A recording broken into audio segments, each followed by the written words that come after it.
독일은 정말 너무 적게 일하고 있나? 독일 사회에서 다시 한번 근로시간을 둘러싼 논쟁이 뜨겁게 달아오르고 있습니다. 독일인들은 너무 적게 일한다. 라이프 스타일형 파트타임이 문제다라는 주장부터 경제 성장을 위해 더 많은 노동이 필요하다는 정치권과 일부 경제학자들의 목소리까지 이어지고 있습니다. 과연 독일의 근로시간은 실제로 문제이며 해법은 무엇일까요? 인구 고령화가 부른 구조적 압박. 최근 보수 진영을 중심으로 독일은 더 많이 일해야 한다는 주장이 반복되고 있습니다. 체대우에서 파트타임 근무에 대한 법적 권리를 제한하자는 안건이 제기되면서 사회적으로 격렬한 논쟁이 벌어지고 있습니다. 노동시장 개혁을 통해 경제성장을 자극해야 한다는 논리입니다. 그러나 전문가들은 문제의 본질을 보다 구조적으로 보고 있습니다. 독일 노동시장직업연구소의 앤초 베버는 독일은 향후 15년 동안 고령화로 인해 약 700만 명의 노동력을 상실하게 된다며 이를 보완하지 않으면 전체 노동시간 감소는 불가피하다고 지적합니다. 다만 그는 정치가 국민에게 얼마나 일해야 하는지를 지시하는 방식은 옳지 않다며 제도 개선과 유인책 마련이 핵심이라고 강조했습니다. 킬 세계경제연구소의 도미니크 그롤 역시 베이비붐 세대의 은퇴가 본격화되면 동일한 수요 속에서 전체 노동 공급이 줄어들 수밖에 없다고 진단하고 있습니다. 그는 아무 변화가 없다면 이는 곧 생활 수준 하락으로 이어질 것이라고 경고했습니다. 낮은 평균 근로시간 그 이면 OECD에 따르면 독일의 근로자 1인당 평균 근로시간은 국제 비교에서 낮은 수준이며 지난 20년간 꾸준히 감소해왔습니다. 그러나 이 수치는 단순히 덜 일한다는 의미만을 담고 있지는 않습니다. OECD 독일 담당 책임자 로베르트 그룬트케는 여성과 고령층의 고용률이 크게 증가하면서 이전에는 일하지 않던 인구가 노동시장에 진입했다고 설명하고 있습니다. 실제로 이러한 고용 확대는 지난 20년간 독일 경제성장의 중요한 동력이었습니다. 문제는 이들 집단이 대체로 풀타임이 아닌 파트타임으로 일하고 있다는 점입니다. IAB에 따르면 2025년 3분기 기준 독일의 파트타임 비율은 40%를 넘었습니다.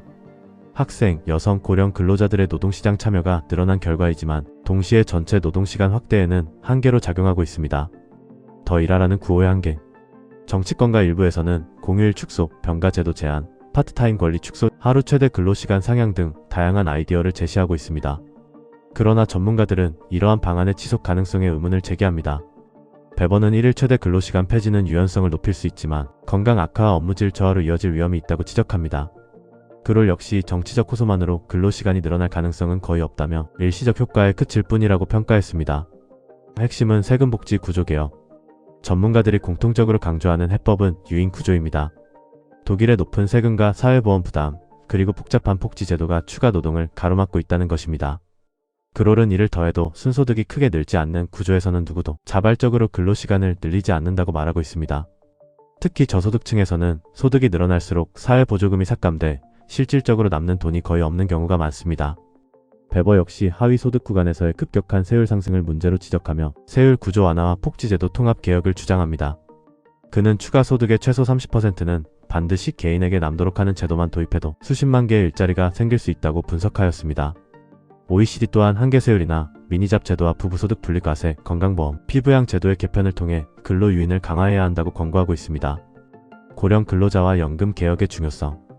독일은 유럽연합 EU 내에서 가장 고령화된 노동력을 가진 국가입니다. 이에 따라 고령 근로자의 잠재력 활용이 핵심 과제로 떠오르고 있습니다. 그롤은 조기은퇴 제도의 축소와 연금 수급 연령을 기대수명과 연동하는 개혁이 필요하다고 주장하며 베버는 조기은퇴를 장려하기보다 계속 일할수록 연금이 확실히 늘어나는 명확한 보상 구조가 필요하다고 말합니다.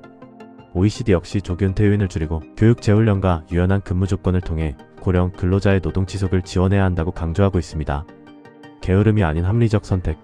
전문가들은 독일인의 근로행태를 게으름으로 규정하는 것은 현실을 왜곡한다고 입을 모으고 있습니다.